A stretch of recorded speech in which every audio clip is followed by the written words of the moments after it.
السلام عليكم ورحمة الله وبركاته. أصحابتي قروحda badan soo dhawaada. maanta waxaan u wadaa qiso kale oo cusub. qisadeena maanta waxay ka dhacday USA gaar ahaan gobolka Virginia waxayna ku saabsan tahay labadan qof oo ujeedin. ninka waxaa lagu magacaabaa Brandon, gabadhana waxaa lagu magacaabaa Christine. waa labo lamaane, waa nin iyo xaaskiisa. ninka shaqadiisa waxay tahay Allah waa dambi baar u ahaan jiray hadda ma ahane.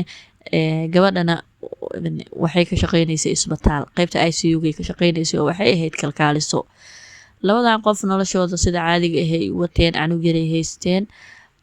marka ay xaaska shaqada aadayso asaa looga tagayay oo aabaha ah.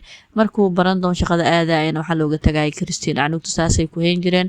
markii dambe anugtooda 5 sano ay soo gaartay markay ahayd sanadka 2022.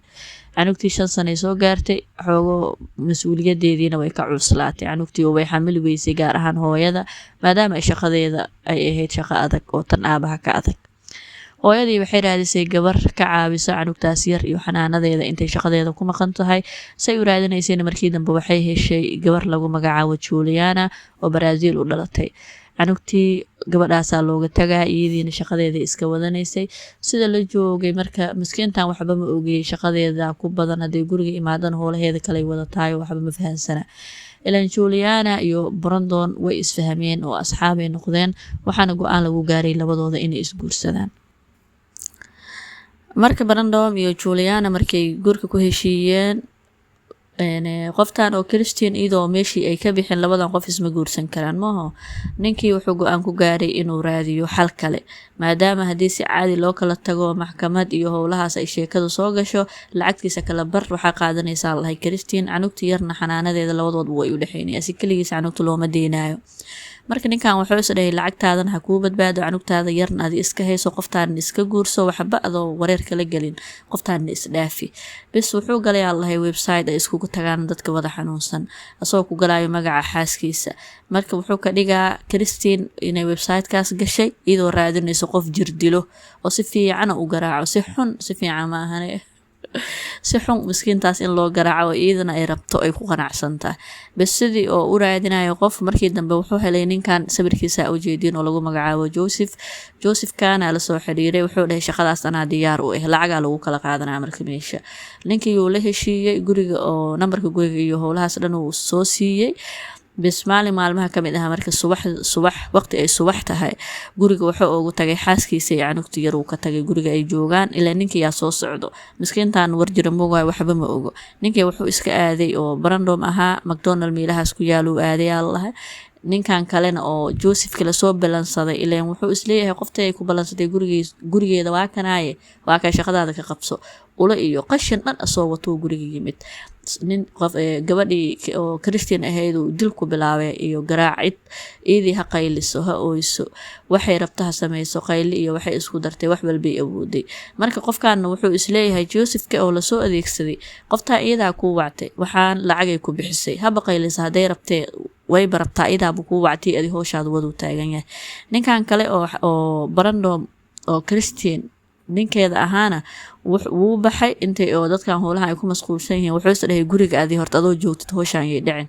McDonald's meelahaas uu iska aaday kaamirada marka waxaa laga arkay Allah asoo mar masquusha galaayo marka soo baxaayo mar masquul galaayo masquusha ku laalaabanayo iyo meesha gacmaha lagu dhaqday iyo ilaan uu isboojeyna ninkan. bis wax yar kadib marka waxaa guriga ku soo laabatay oo guriga timid gabadhii Juliana ahayd iyadana sheekadu way la ogeyd. iyada guriga ku soo laabatay waxay aragtay ninkan oo si xun loo gabadhan oo si xun ninka u dilaayo. waxay wacday marka ninkii kale oo Brandon ahaayay wacday ninkii meel dheer ma jirin ha soo orday ha imaado. bas wuu yimid markuu yimid wuxuu qaatay Allah bisoolad uu qaatay horta koow bisoolad uu qaatay wuxuuna diray ninkii Joseph ahaa naftu dhaafiyay. mindidii oo ninkaas haysteen intuu soo qaaday oo xaaskiisa wuxuu ka gelgeliyaa lagu dhahay meel walba haba ugu darnaadaan qoorta iyo meelahaas ilaa ay ka dhimato mindidii uu ku waday. sidii ay ku dhimatay Joseph keena saas uu ku dhintay labadaas qof saas ay ku dhinteen. markii meesha waxa joogo Brandon iyo Juliana marka waxay wacday 911 kay wacday iyadoo markii iska dhigaysa iyadana qof madluun ah horteeda ay shirkaan xun horteeda ku dhacay oo waxba ka ogeyn. ninkan kalena asna wuu barooranaa wuxuu leeyahay xaaskayga la dilayaa yimid xaaskayga ninkan dilay annana oo isdifaacaya ninkan nafta dhaafiyo saasay waxaan ku dhaceen. dambi baarayaashii iyo booliiskii iyo ciidamadii meesha joogeen sheekadan way u cuntami weysay. Ninkan waa la dareemay inay meesha ay wax ka qaldan yihiin.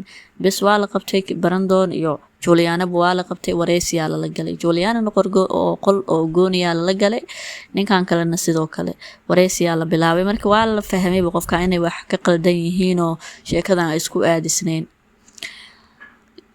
ninkan horta dambiga wuu qiran waayay.